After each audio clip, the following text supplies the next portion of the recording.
আসসালামু আলাইকুম প্রিয় শিক্ষার্থী বন্ধুরা, আজকে আমরা এই যে ক্লাস 7 এর বিজিএস অর্থাৎ বাংলাদেশ ও বিশ্ব পরিচয় নিয়ে আলোচনা করব।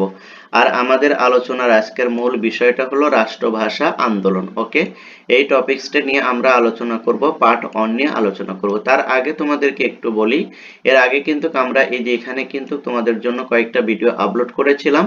সেগুলো তোমরা যদি মিস করে থাকো তাহলে তোমরা এই চ্যানেলের প্লেলিস্ট চেক করলে সেখানে তোমরা এই ভিডিওগুলো দেখতে পারবে। সেখানে তোমরা কি করতে পারো, তোমাদের সময় মতো তোমরা এই ভিডিওগুলো দেখে আসতে পারো। ওকে, তাহলে চলো আজকে আমরা আলোচনা করি।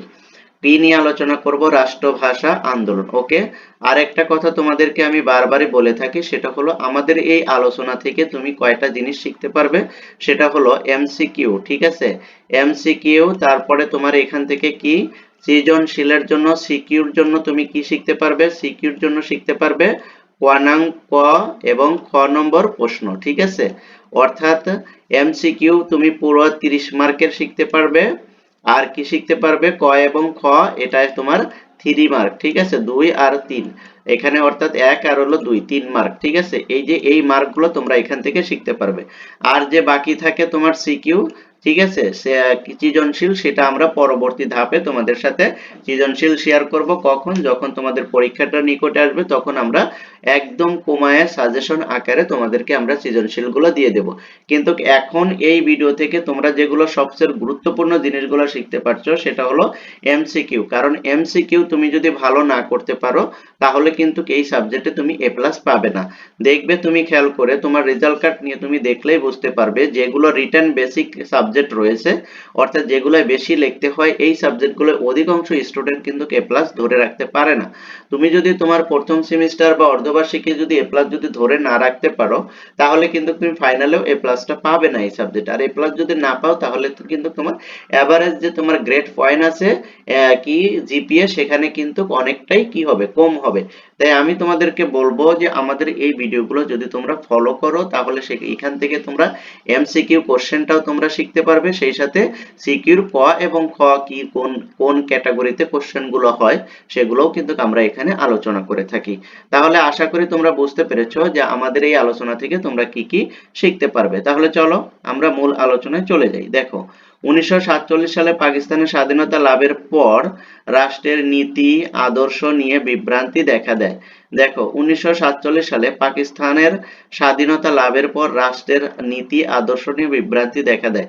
এই অবস্থাকে বলা যায় সংহতির বা একাত্মতার সংকট। দেখো, সংহতির বা একাত্মতার সংকট কাকে বলে? দেখো, এখানে কিন্তু এই যে সৃজনশীলে ক নাম্বার প্রশ্ন অথবা খ নাম্বার প্রশ্নে এইটা কিন্তু দিতে পারে। কি দিতে পারে? যে সংহতি ও বা একত্বতার সংকট বলতে কি বোঝো, সংহতি বা একত্বতার সংকট বলতে কি বোঝো, তখন তোমাকে কি করতে হবে? সংহতি বা একত্বতার সংকট বলতে এই যে এখানে 1947 সালে পাকিস্তানের স্বাধীনতা লাভের পর রাষ্ট্রের নীতি ও আদর্শ নিয়ে বিভ্রান্তি দেখা দেয়। এই অবস্থাকে বলা হয় সংহতির বা একত্বতার সংকট। ওকে, এভাবে কিন্তু তুমি এই প্রশ্নটা খ এবং ক দুটার জন্য খুবই ইম্পর্টেন্ট, তবে এটা বেশি হলো তোমার খর জন্য, কারণ একটু বড় আছে এই কারণে। ঠিক আছে, এটা কিন্তু তোমরা এখান থেকে শিখে নিবে। তারপরে দেখো, হিন্দু মুসলিম দুটি পৃথক জাতি, এই দাবি ছিল পাকিস্তান প্রতিষ্ঠার প্রধান যুক্তি। দেখো, হিন্দু হিন্দু এবং মুসলিম দুটি পৃথক জাতি, এই দাবি ছিল পাকিস্তান প্রতিষ্ঠার পক্ষে প্রধান যুক্তি। তাহলে দেখো তো, এখানে আমরা এমসিকিউ আমরা নিতে পারি এখান থেকে, যে পাকিস্তান প্রতিষ্ঠার প্রধান যুক্তি কি ছিল, পাকিস্তান প্রতিষ্ঠার প্রধান যুক্তি কি ছিল? পাকিস্তান প্রতিষ্ঠার প্রধান যুক্তি ছিল হিন্দু ও মুসলিম দুটি পৃথক জাতি, এই দাবি ছিল পাকিস্তান প্রতিষ্ঠার পক্ষে প্রধান যুক্তি। তাহলে আমরা এখান থেকে এমসিকিউ করতে পারি যে পাকিস্তান প্রতিষ্ঠার পক্ষে প্রধান যুক্তি কি? এই যে এই দুটি যুক্তি। ঠিক আছে, আবার এটাও আসতে পারে যে পাকিস্তান প্রতিষ্ঠার পক্ষে প্রধান যুক্তি কয়টি? এই যে দুটি। ওকে, হিন্দু ও মুসলিম জাতি পৃথক দুটি জাতি, এই দুটি বিষয়ই কিন্তু পাকিস্তান এবং ইন্ডিয়া পৃথক হওয়ার মূল কারণ। ওকে, দ্বিজাতি তত্ত্বের প্রধান প্রবক্তা মোহাম্মদ আলী জিন্নাহ নিজে পাকিস্তানের স্বাধীনতার কয়েকদিন পরেই গণপরিষদে বলেছিলেন মুসলিম, হিন্দু, খ্রিস্টান, বৌদ্ধ কিংবা পাঞ্জাবি, বাঙালি, সিন্ধি, তারপরে কি পাখতুন পরিচয় ভুলে সকলকেই এখন এক পাকিস্তানি হতে হবে। এটা কে বলেছিলেন? জিন্নাহ। দেখো তার চেয়ে বড় কথা হলো দ্বিজাতি তত্ত্বের প্রধান প্রবক্তা কে ছিলেন? দ্বিজাতি তত্ত্বের প্রধান প্রবক্তা কে ছিলেন? এটা কিন্তু সিকিউ নয়, এমসিকিউ হবে, ঠিক আছে? দ্বিজাতি তত্ত্বের প্রধান প্রবক্তা কে ছিলেন? মোহাম্মদ আলী জিন্নাহ। আবার এটা কতেও দিতে পারে, সৃজনশীলের কতেও দিতে পারে যে দ্বিজাতি তত্ত্বের প্রধান প্রবক্তা কে ছিলেন, তাহলে সেখানে কি দিবে? মোহাম্মদ আলী জিন্নাহ। এমসিকিউ এবং সৃজনশীলের ক, এখানে দুটাই কিন্তু হতে পারে এই কোশ্চেনটা, ঠিক আছে? দ্বিজাতি তত্ত্বের প্রধান প্রবক্তা কে? কি মোহাম্মদ আলী জিন্নাহ। আবার এখানে এখানে কিন্তু কতেও কিন্তু সৃজনশীলের কতেও কিন্তু এটা বলতে পারে। ওকে, আশা করি তোমরা বিষয়টা বুঝতে পেরেছো।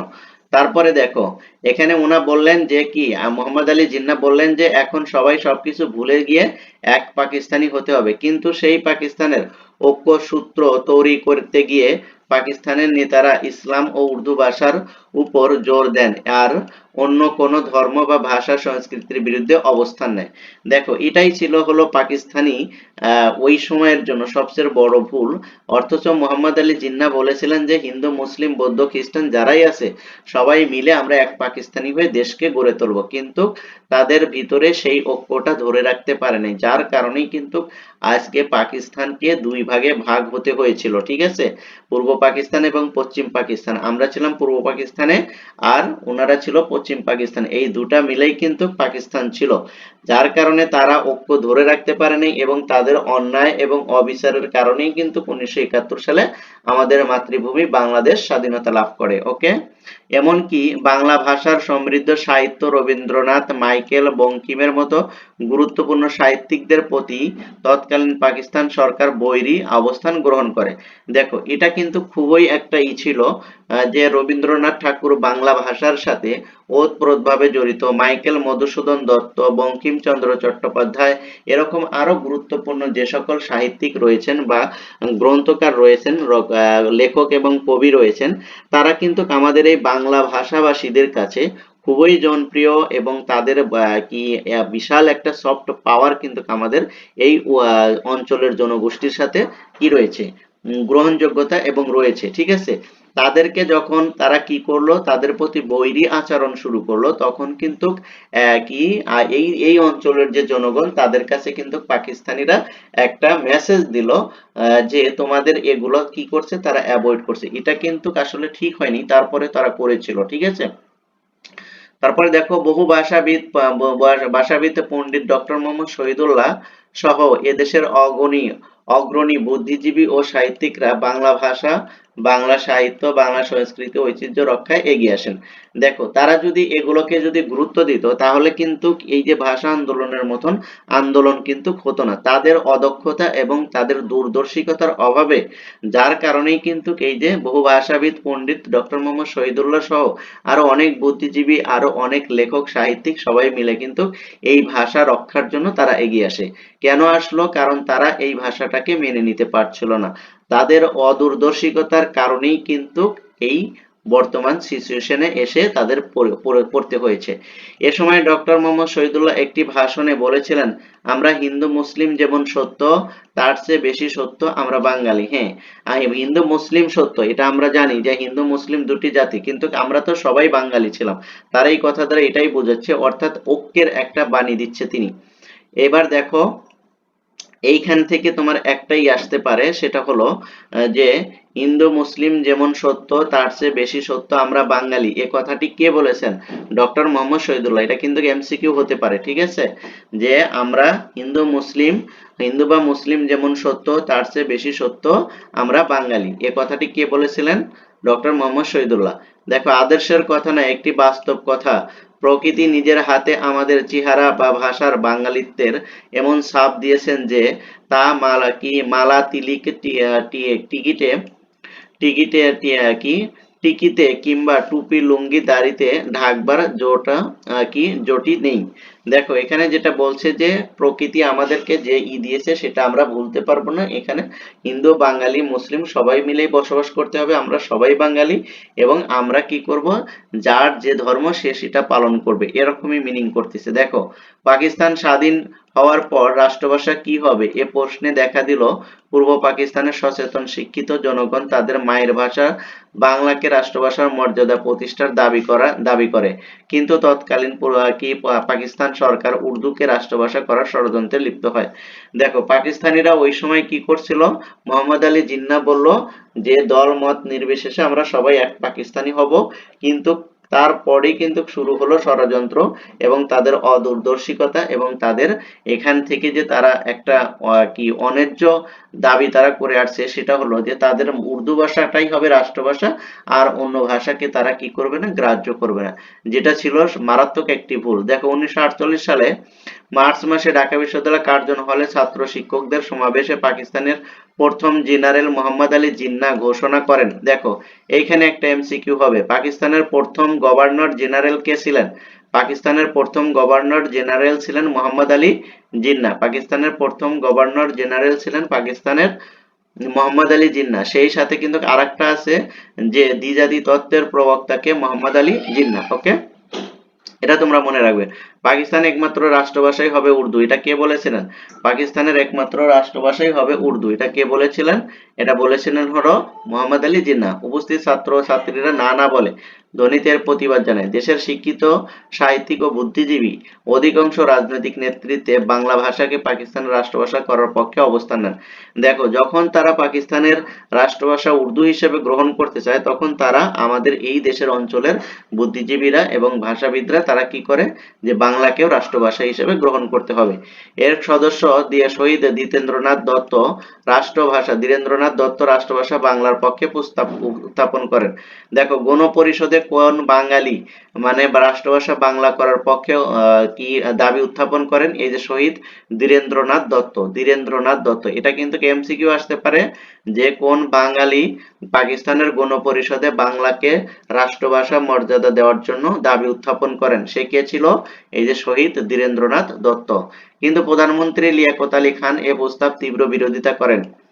মুসলিম লীগের অনেক বাঙালি সদস্য এই বিরোধিতায় যোগ দিয়েছিলেন। অথচ বাংলা পাকিস্তানের রাষ্ট্রভাষা হওয়া ছিল যুক্তিযুক্ত। বাংলা পাকিস্তানের রাষ্ট্রভাষা হওয়া ছিল যুক্তিযুক্ত। পাকিস্তানের তৎকালীন মোট জনসংখ্যার 6,90,00,000, এর মধ্যে 4,40,00,000 বাঙালি। দেখো তৎকালীন পাকিস্তানে অর্থাৎ 1947 সালে পাকিস্তান, পূর্ব পাকিস্তান এবং পশ্চিম পাকিস্তান, দুই পাকিস্তান মিলেই জনসংখ্যা ছিল হলো 6,90,00,000, ঠিক আছে, 1947 সালে। অথচ এই 6,90,00,000-এর ভিতরে তোমার 4,40,00,000-ই ছিল বাঙালি, অর্থাৎ বাঙালি এই অঞ্চলের, আমাদের বাংলাদেশী অঞ্চলের, ঠিক আছে।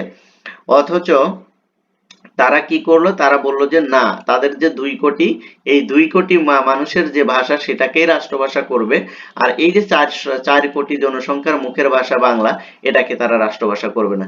এটা একটা অনৈতিক দাবি ছিল তাদের, ঠিক আছে। তারপর দেখো বাকি 2.5 কোটি মানুষের মাতৃভাষা উর্দু ছিল না।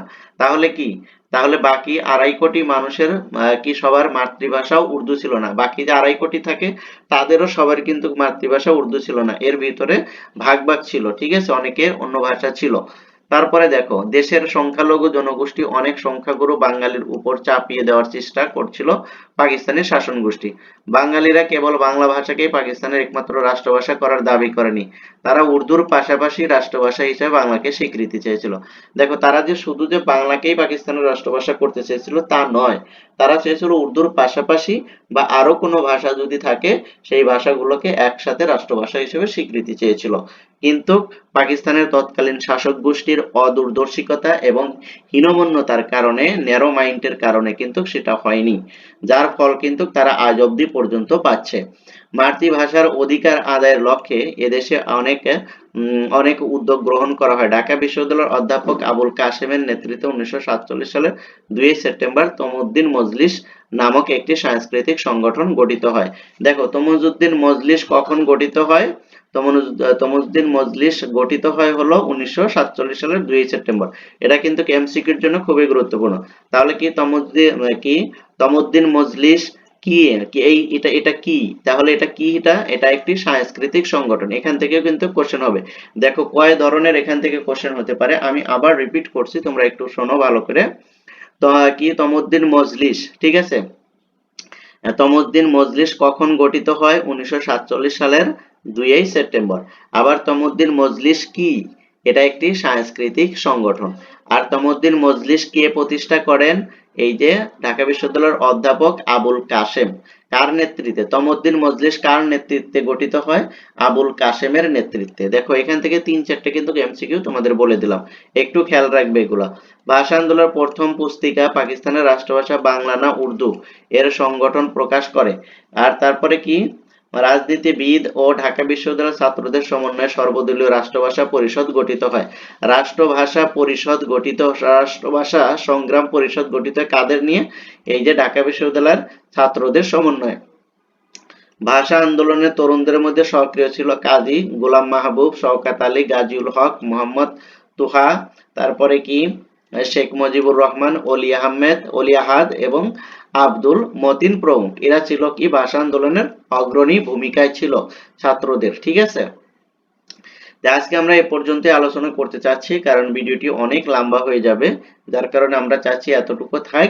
এর পরবর্তীতে আমরা বাকিগুলো নিয়ে আলোচনা করব। এখান থেকে আমরা আজকে যেগুলো আলোচনা করলাম এগুলো একটু মনোযোগ সহকারে দেখো, কারণ এখান থেকে তোমাদের এমসিকিউ কোশ্চেন গুলো কিন্তু আমরা তৈরি করে দিয়েছি এবং উত্তর করে দিয়েছি, সেই সাথে সাথে সৃজনশীলের প্রশ্নের ক এবং খ গুলো কিন্তু আমরা কি করে দিয়েছি, তোমাদেরকে দেখিয়ে দিয়েছি।